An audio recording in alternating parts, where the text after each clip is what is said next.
Bismillahirrahmanirrahim. Let us solve the quiz number 1 of communication system. This quiz was for section A and B. Now it says that a modulating signal. A modulating signal is basically your message signal or baseband signal or low frequency signal. Is given as 30 sine 2 pi 10 raised to power 3t. Is used to modulate a carrier signal, and that carrier signal is given by 40 sine 2 pi 10 raised to power 40 t. And then we are asked to find the modulation index mu, percentage of modulation, frequency of the sidebands, bandwidth of modulated signal, and finally we need to draw the modulated signal in time as well as frequency domain. So first of all, our message signal is given as, let me write the solution. So our message signal is given as 30 sine 2 pi 10 raised to power 3t. We have m of t is equal to 30 sine 10 raised to power 3t.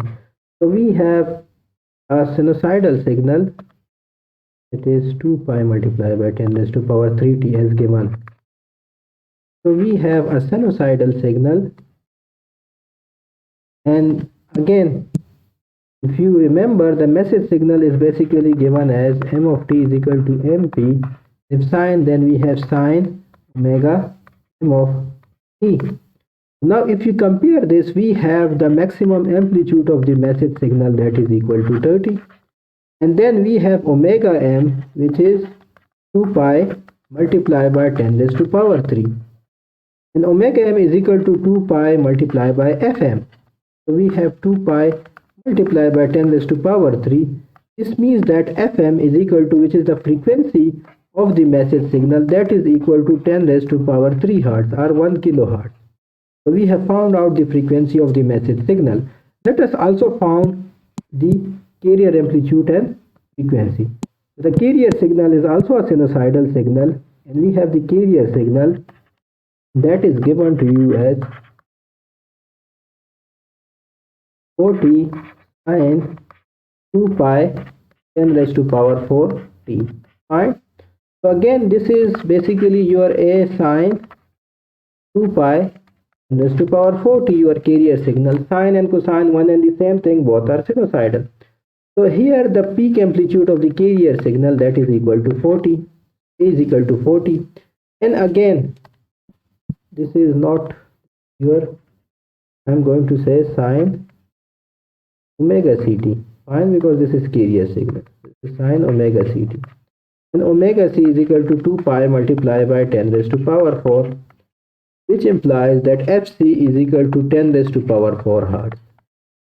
So we have found out the carrier frequency, we have found out the message signal frequency, and we have also found out the amplitude of the carrier and the amplitude of the message signal. So first thing is to find the modulation index. So first of all, we need to find the modulation index, and that is equal to mp divided by a.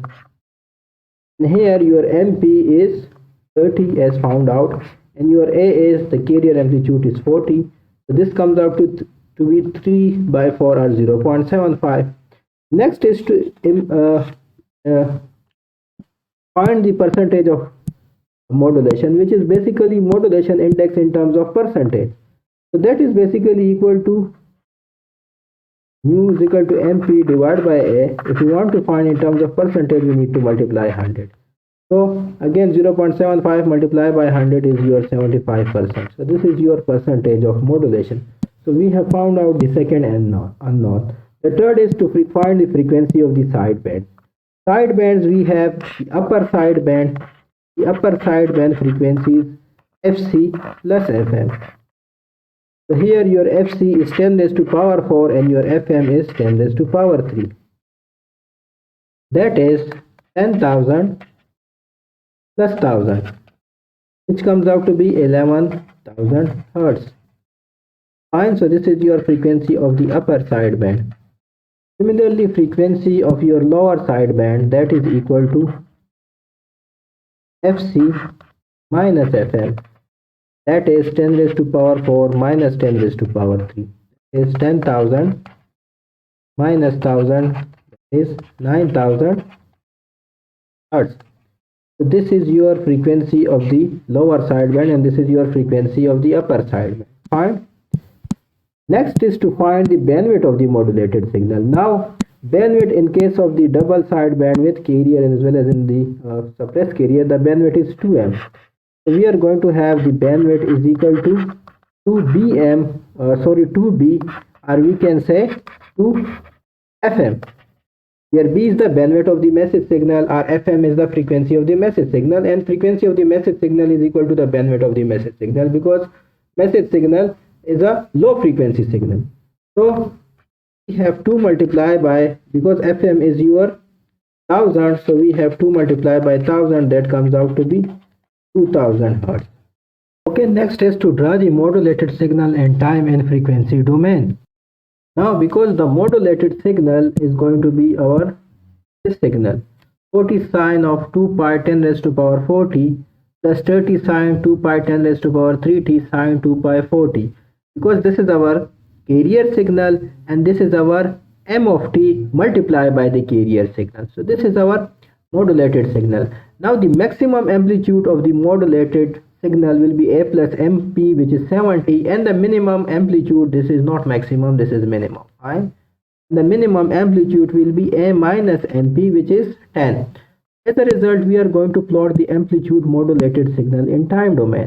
So this is your 70 maximum, this is 10, and again on the negative side minus 10 and minus 70. So this blue part, this is your envelope, which is a plus m of t, and similarly we have minus into a plus m of t, and in here is the high frequency carrier. So this is the plot of the modulated signal in time domain. Now to plot this signal in frequency domain, we need to know the Fourier transform of the sine wave. So if we have a signal sine omega naught t, its Fourier transform in omega domain is j pi delta omega plus omega naught minus delta minus omega naught. For example, the carrier signal here. The carrier signal 40 sine 2 pi 10 raised to power 40, this is equal to j 40 pi delta omega plus 2 pi 10 raised to power 4 and minus omega minus delta omega minus 2 pi 10 raised to power 4. Fine. And if you want to plot it in frequency, the amplitude is going to be half, and we are going to have a j over here. This is 40, this will become 20, and we are going to have j, and this is the frequency domain representation of this of this sine wave. Fine. So once we know the sine wave, we can now use some mathematics to find the frequency spectrum. So this is now our amplitude modulated signal, because this is a plus m of t sine omega ct. Fine. So basically this is a sine omega ct plus m of t sine omega ct. Fine. So we have written this over here.